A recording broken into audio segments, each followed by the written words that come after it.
So what's up guys, good morning. So araw ngayon ng linggo, wala tayong pasok, di ako pumasok dahil gusto kong gagawin tong alaga natin. So story kasi nito guys ay pinarepaint ko. So halos 2 buwan ata siya nasa repaint shop kay Boss Jason Saysay. So shoutout kay bossing natin dyan. So nung pagkakuha ko na at binyahe ko na ay bigla naman may pumutok dito sa harap at naramdaman ko yung aircon ay nawala. So yon, nawala yung aircon. So babaklasin ko yung bumper nito para makita ko kung ano yung naging problema. Sana mga oring-oring lang yung problema. Sana hindi sana hindi condenser ang natamaan. Kasi pag condenser, malaki-laking budget to. So, pag condenser mga guys, presyo ng condenser ngayon ay nasa 12,000 brand new. 12,000 pataas, brand new yun. So ayun, so sana hindi condenser yung tinamaan dito. So yun guys, sisimulan na natin tong kalasin.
Hi! Hi! Hi! Hello!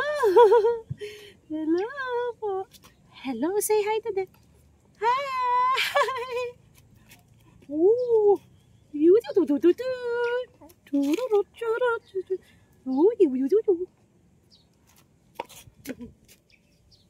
So guys, nakita ko na kung saan nagka-diferensya or saan pumutok. So ito papakita ko sa inyo. So itong hose na to guys, which is ito ay nakakonekta sa galing compressor papuntang condenser. Ayan Papansin niyo yung hose na ikot Yan. So dyan nang galing yung leak. Yung kung saan tumatakas ang preyon, dito nanggagaling. So hindi ko lang alam kung may mabibilhan kaya to. Pero kakalasin natin to guys, para mahanapan natin ng PS to. Kalasin natin to.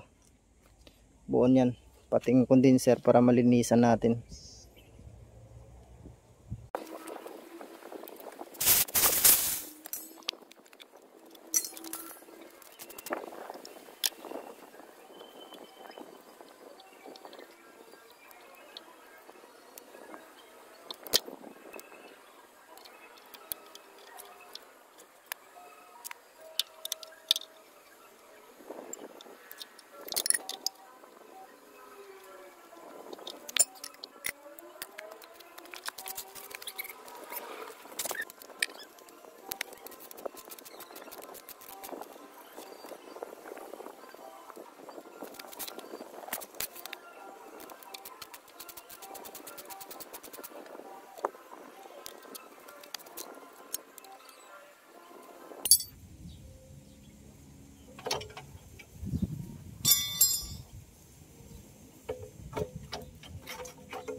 So ito na guys yung bibili natin.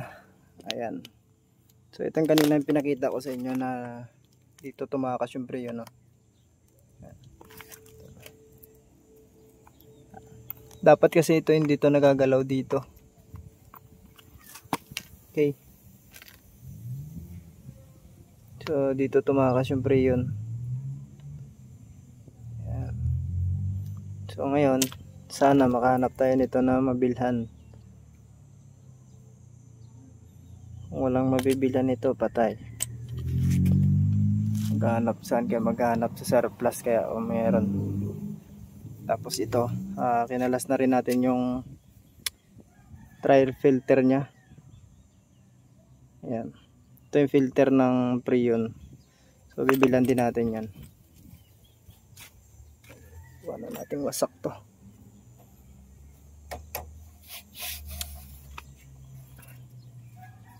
Hanapan muna natin sa lipa to kung merong mabibilan tong